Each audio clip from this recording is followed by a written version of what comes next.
Hey y'all, welcome back to my channel. For those who are new here, welcome. My name is Giselle, and on this channel we talk all things about fertility, faith, encouragement, makeup, everything. You name it, we want to talk about it. So if you have not yet subscribed to my channel, go ahead and hit that subscribe button down below, hit the notification bell for upcoming videos, and yeah, let's get into today's video.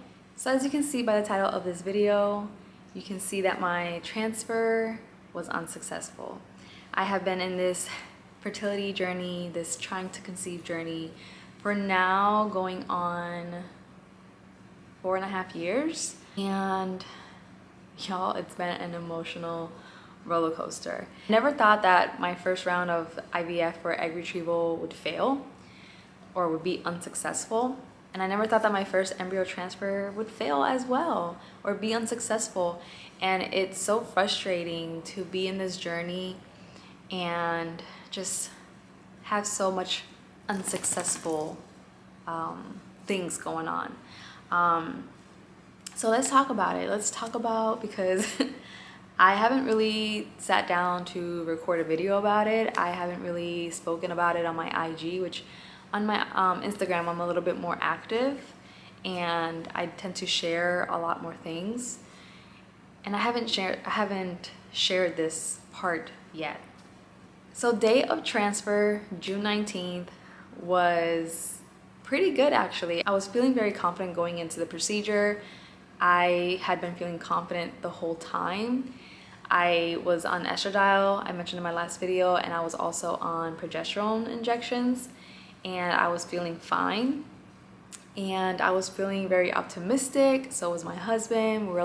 We felt calm, we felt peace, and at the same time, in the back of my mind, I'm like, this could either be successful, this could either be unsuccessful. My husband was like, this is gonna work. But I was so being realistic, like not trying to get my hopes up, but being excited, but being like anxious to get it done and over with. That day, so my clinic particularly, they give you Valium, so that way you're calmed down, you're relaxed, you're all like ready to go. And I had breakfast early that day. My appointment was at 2 o'clock. I was supposed to be there 30 minutes before, and exactly 30 minutes before they told me to take the Valium. And y'all, I was feeling pretty good. I couldn't even walk to the back where the room was. She's like, did you have lunch? I'm like, nope, I'm having lunch after this. And she's like, of course, Giselle. But I felt good. The transfer went by so quickly and smoothly, like it couldn't have been any smoother. And then I just came, my husband took me out to lunch, and then we came back to the house, and I just literally slept the rest of the afternoon because I was literally feeling the Valium. I remember sleeping the whole way here and taking a nap after I got home as well. They told me to take the rest of the week easy, that if I could avoid going to work, to avoid it, but I sit in front of a computer, so I was like, I don't think that would really matter. And so I did go to work the next day, and a lot was going on that week. I had the roof getting done, I had friends over, there was just a lot going on, and I mean, life has to continue, right? And I mean, I was trying to take it as easy as possible, but it's kind of hard. And so yeah, so I try to take the rest of the week, at least the first 5 days. They told me to take it as easy as possible, which I did. I tried to the best of my abilities, and I continued with my estradiol, with my progesterone injections, with all the things.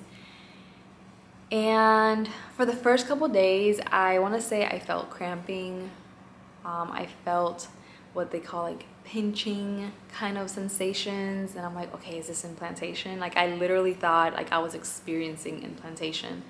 I think the progesterone injections give you a lot of symptoms, so I couldn't really determine like if that was a pregnancy symptom, if that was implantation symptom. Couldn't tell what was what, because this is my first transfer. It was my first time doing the injections, so I didn't really know what to expect.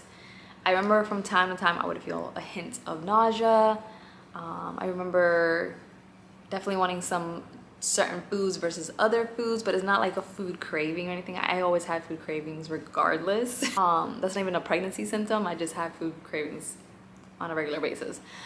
So I think towards the following weekend, so it was a Monday, So the next following Monday, I was still trying to determine what was what. I was having headaches. I was having certain symptoms that I was like, okay, maybe it's not progesterone. I never had any like sore or tender breasts. Maybe a few times that I can recall, but it wasn't bad. I just like, I would notice it. But again, progesterone. And so it was one of those things that it was my first time. I didn't know what to expect, what to look for. And by day 9 past transfer, which we transferred, I want to say it was a 5-day embryo. Pretty sure it was. It was a 4AA grading. I think it was a 5-day embryo. So by this point, by 9 days past transfer, I should probably be like, I want to say 10 DPO, 11, I don't even know. Don't quote me. What is it? 6, 7, 8, 9, 10, 11, 12, 13, 14. Like 14 DPO or something like that. I don't know. I don't know how to count that, y'all, but anyways, y'all figure it out. So by 9 DPO, 9 days past transfer, I've seen a lot of people test, and they usually would have a positive or a negative. My clinic particularly was not going to test me until exactly 14 days past transfer, which in my mind I was like, oh my god, I'm not gonna make it. And so my husband and I discussed it, and he's like, go for it, but I'm not gonna believe whatever that test says. I'm gonna believe the blood work. So I went ahead and I took a pregnancy test. I did record it. I'm not gonna put it on here because I was confused. I was like, I didn't know what to think. And a part of me was kind of scared that it was gonna say no, because I've seen so many negatives, y'all. Like, I remember after my husband's vasectomy reversal, it was month after month after month. Negative, negative, negative. And even after whatever the doctors have told us, I still tested. I still took ovulation tests because I'm like, my God is greater, my God is bigger, and a miracle can happen out of all this. Like, it legit happens. So I was so scared to see another negative. So when I finally turned the test over and it was just stark white, my like heart just sank. And I remember looking at the test and tilting it, you know how we do it, girls, like we will tilt the test towards the light, may go like this so we can see if there's a faint or the faintest line, and there wasn't anything. For a second I had line eyes. I'm like, oh, maybe there is a faint line right there and it's just coming through. There was nothing. I was like, stop playing yourself, just out. And so this is 9 days past, and I instantly became like super down, but still with an optimist thought that maybe it's just taking its time implanting. It's a good embryo, it's a normal embryo, maybe it just needs to take its time. And so Monday came along, which was the 14-day, this was right before July 4th, and we went to the clinic. We could have gone to the lab, but I decided to go into the clinic because I would get my test results that same afternoon. Come to find out, the lab was having some issues, and majority of the girls, well, all of the girls that got tested that day for beta did not get the results. I was like, are you kidding me? And so I had to wait till the 6th to get my results. And I remember my nurse telling me, if you want to take a pregnancy test, go ahead, you can. It should show something if you are. And I told her I took one on 9 days past and it was negative, and I was feeling that it probably was negative. And she was like, she was so cute. She's like, we'll just wait till the blood work. But if you want to take a test, you can, but just wait for the blood work to determine for sure, for sure. And on July 4th, I ended up taking another test because at this point, it's 15 days past transfer, and I'm like, something should show. And again, it came back negative. And I was in a lot of disbelief, I'm not gonna lie. And confusion, because I was like, I did everything I was supposed to do. And I think a lot of women in this journey feel the same way. Like, I know I did everything I was supposed to do in my power to make sure that this was successful, and it's not. So I kept calm and I waited for the call the next day, and she called me, and I remember I was in bed because I ended up taking a break. And during my break, my lunch break, she ended up calling me, and just in her voice I knew like that it was negative for sure. And I instantly just broke, like just broke. I remember asking her, and she was, you know, telling me like, take your time, we don't need to talk about this right now. Take the time to grieve, take the time to just put your mind around everything. And I remember asking her, can you tell me the gender, please? I don't know why I did that. I should have waited because I was not prepared, but I did it anyways. And she looked it up, and it was a baby girl. I had transferred a baby girl, and my whole time, the whole time I was literally thinking it was a boy. I felt it in my gut. I'm like, it's a boy, it's a boy, it's a boy. And not that I don't want girls, I just think they're just harder. And I'm like, if I have a daughter, I can only imagine how she's gonna be, because I know how I am. But the minute she told me it was a girl, it hit me like a ton of bricks, because I never knew how bad I wanted a little girl until that moment. And so I just laid in bed, and I cried and cried and cried.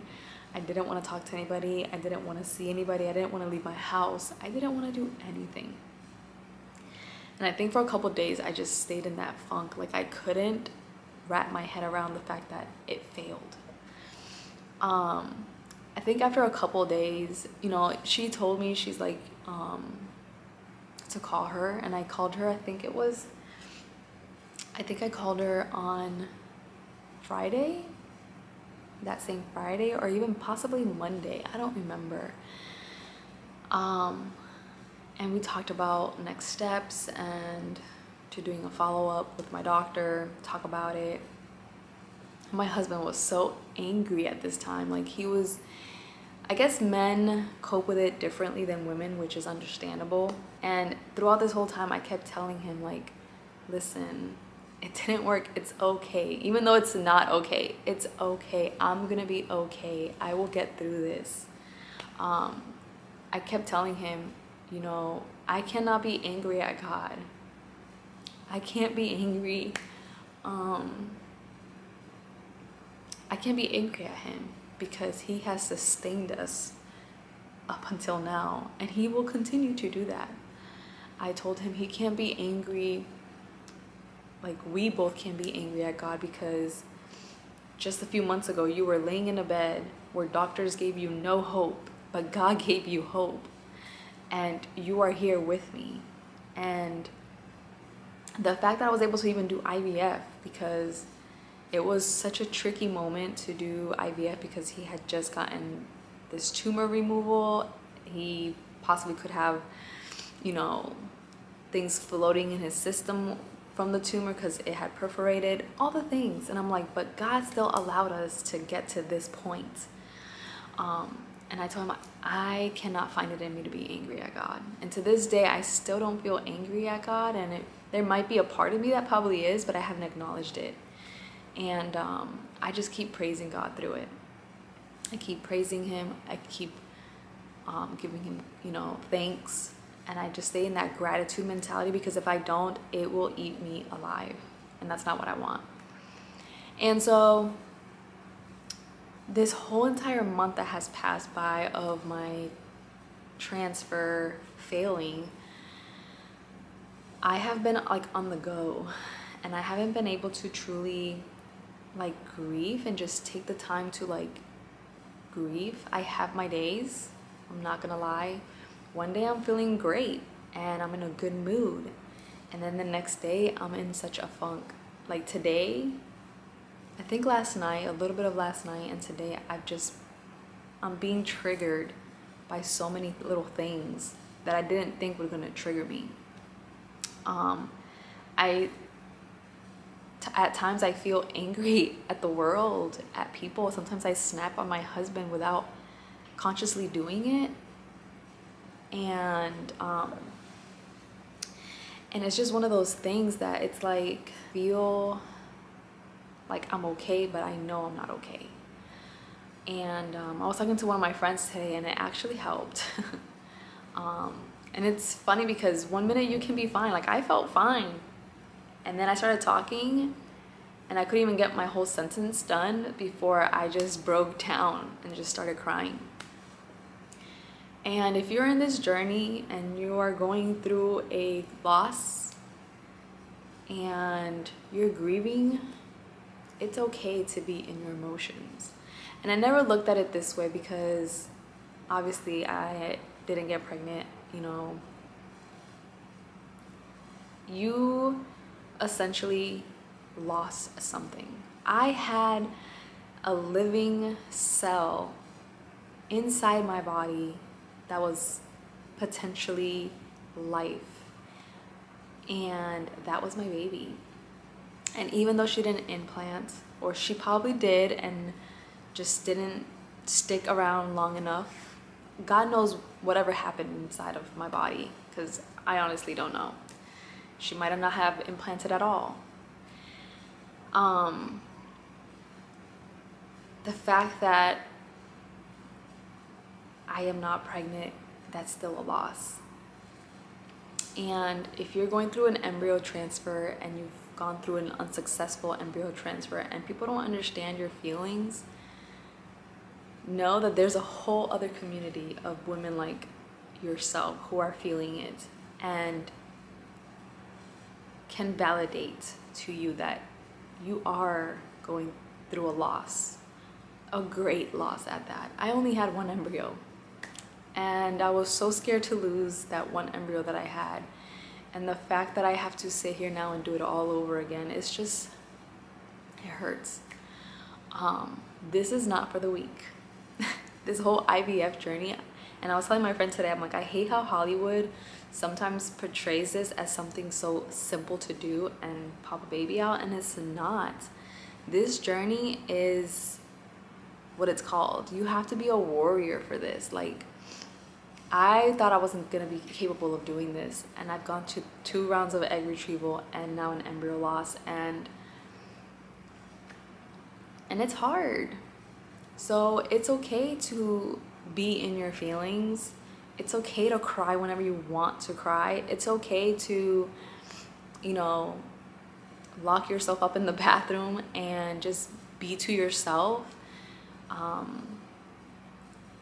You know, sometimes I want to be left alone, and sometimes I'll go and lay in bed and my husband's like, are you all right? I'm like, yeah, I just want to lay down. Just want to take a nap, because I am thinking of so many things. It's just a lot. And so again, if you're going through this, the same loss, or if you've had a miscarriage, which I know is probably 10 times even harder. I told Dino, in a way, I almost feel a little bit better that it didn't implant, because I don't know what I would have, like, how I would have handled it if it implanted and then I had a miscarriage, God forbid, or whatever it is, because I see the stories. I follow a lot of women on here on YouTube, on IG, and unfortunately they get pregnant and they lose their babies, and it's so hard on them, and it breaks my heart, and I pray for them because it's just hard. And so I told Dino, you know what, we just have to leave it in God's hands. God is in control. He knows what he's doing. He knows why this didn't work. And all we can do in the process is just trust him, that he knows what's best for us. And you might be thinking, wow, Giselle, you're very strong for saying that, but it's not. It's hard for me to even say those words, because I have to constantly be reminding myself to think that way, because if I don't, I will literally go crazy. So you might be thinking, like, what are my next steps? So we already had a conversation with our doctor. Again, we're still in that 50-50 boat because of everything my husband went through. but we're just taking it one day at a time. What we're doing next is, as soon as my next cycle starts, we will do a blood panel. I already got one done in 2020. However, there's a few additional tests that he wants to see, so I'm gonna be having that as soon as my cycle starts. I am planning to get back on birth control as soon as my cycle starts, to prep my body again for egg retrieval, hopefully in September. We're doing an egg retrieval right away, only because insurance purposes. We don't want to wait till January and have to pay everything again. So that's my doggy. So we're just gonna go ahead and do an egg retrieval, hopefully in September, as long as he approves it and the insurance approves it. And depending on what the panel comes back as, if everything is normal, he was thinking about doing an ERA, which I've heard very briefly what it might be. He explained it to me and I'm just like, you want me to do what?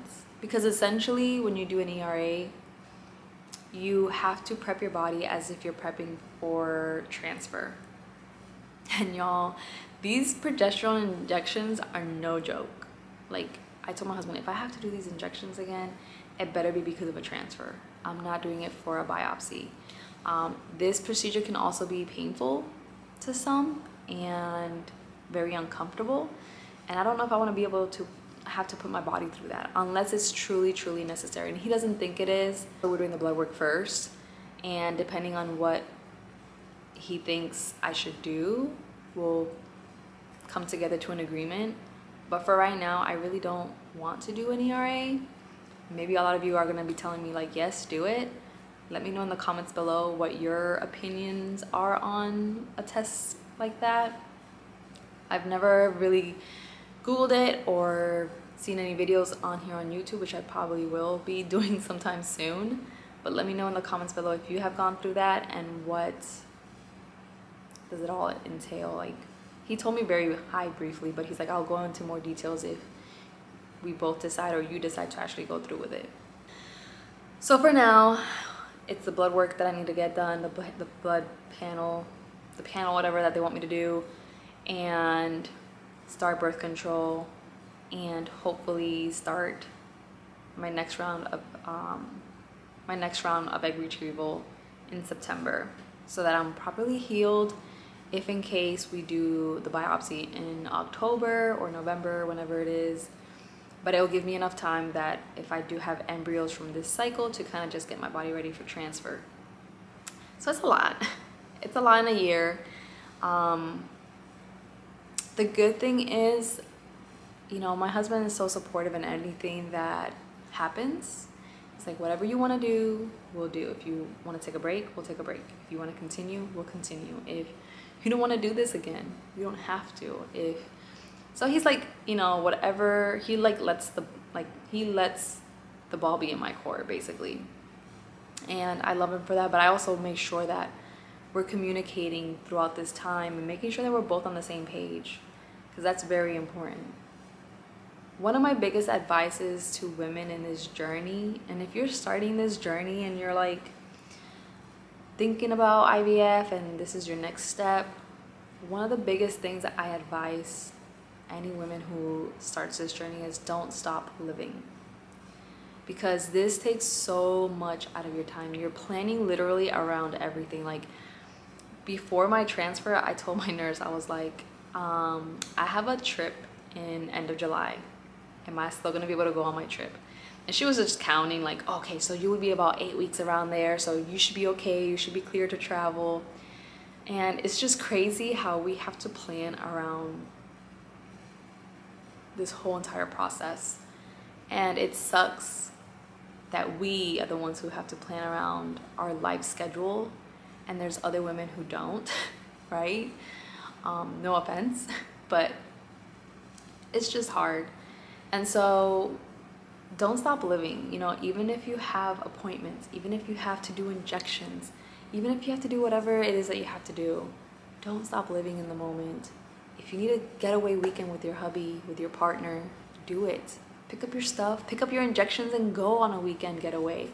I told my husband this next round, I want to do a weekend getaway. Like, let's take the dogs, go to an Airbnb by the beach, stay by the beach, and let it be peaceful. Let it be like something that it's just normal versus me being anxious about, oh my God, what time is it? I gotta inject myself.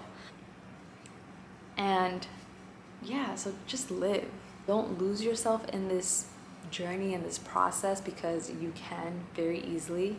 And so don't. Just make sure you stay in the moment. Keep living, keep going every day, you know, and push yourself to at least do something that's gonna be different every day, and that you're not just stuck at home thinking about all the what ifs. I'm not gonna say I'm sorry that I don't have good news, because it is what it is, and I'm taking my time. Every day is different, like I mentioned. Today is a rough day for me. I literally told my husband, and I was telling my friend, I'm like, I'm being triggered by everything. And you might be thinking, why are you being triggered? Like, what is that whole process look like? But you're going through the stages of grief. And so it's okay to be sad. It's okay to be angry. It's okay to be in denial. I am gonna say this, when I did find out it was negative, all I wanted to do was start my cycle. Because starting my cycle kind of like reset the process for me. I asked my nurse, how long would it be for me to start my cycle?